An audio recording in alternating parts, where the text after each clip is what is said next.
Joo, mulla on lapsi Jyväskylän Steiner-koulun ensimmäisellä luokalla ja haluttiin sellainen koulu, jossa on aika paljon tekemistä ja aika paljon toimintaa.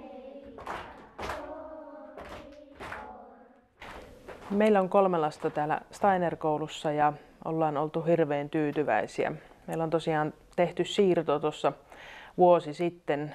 Yhden lapsen kohdalla oli vähän haasteita tuolla peruskoulun puolella, eli sinänsä hyvinkin fiksu lapsi ja tykkäsi paljon tehdä ja kyseenalaisti monenlaisia asioita ja sitä kautta oli sitten ehkä koettu, että hänen on hankalampi oppia siellä siinä, että pitää vaan päntätä ja lukea ja tehdä siinä tietyssä muotissa.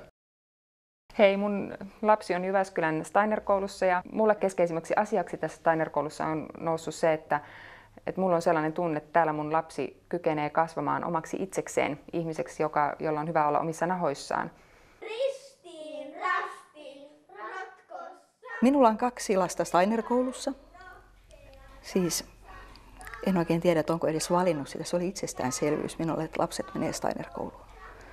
Steiner-koulussa on erityisen hienoa se, että asiat opetetaan kokonaisuuksina. Otetaan esimerkiksi vaikka nyt 3. luokan opetus, niin siinä on tämmöinen talonpoikaisteema, niin siinä käydään läpi vanhoja ammatteja. Siellä opetellaan matematiikassa, tulee kaikki ensiksi aloitetaan vanhat mitat ja painomitat ja niin kuin itse tekemällä kaikki nämä hyvin kehon kautta käydään läpi. Siellä tulee talonrakennusjakso, missä käytetään sitten näitä mittaamisen taitoja ja muutenkin kädentyön taitoja ja tehdään sitten se yhdessä se talokokonaisuus. Ristiin, rastiin, ratkossa. Ritari rohkea ratsastaa. Ohi käärmeen pauloista pelastaa.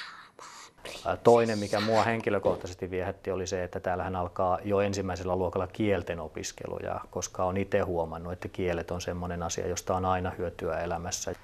Nämä 2 niin kuin sellaisia ylitse muiden seikkoja ainakin minulle ja meidän perheelle oli, ja ei ole kyllä petytty, että tällä hetkellä tuntuu, että lapsi viihtyy ja myös vanhemmat on tyytyväisiä tähän valintaan.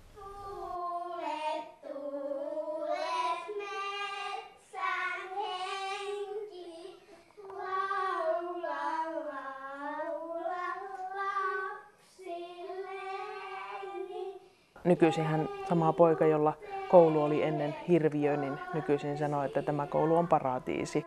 Jopa kielet, jotka oli vaikeita, niin on tullut sen tekemisen ja yhdessä tekemisen ja innostamisen ja kannustamisen kautta, mitkä on lapsille ihan, ja niin kuin aikuisillekin niin ihan hirmuisen tärkeitä. Me annetaan lapselle tilaa kehittyä arvokkaana ihmisenä, lapsena tai nuorena. Ja lapsuutta arvostetaan, nuoruutta arvostetaan omana ikävaiheenaan.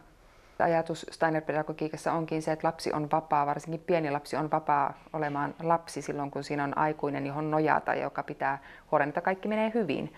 Tai minulla on semmoinen tunne ainakin oman pojan opettajasta, että hän on vähän niin kuin opetustaiteilija, joka siinä samalla sitten aika tilanneherkästi luo sitä opetusta. Ja aina yrittänyt pojalle sitä opettaa, että ei ole väliä, jos ei osaa, mutta yrittää pitää. Ja kyllä minun mielestä Steiner-koulu ja Steiner-pedagogiikka sitä hienosti tukeekin siinä mielessä, että Steiner-pedagogiikkaan kuuluu sellainen vapaus myöskin epäonnistua. Että ei ole mitään väärää siinä, että välillä ei osaakaan.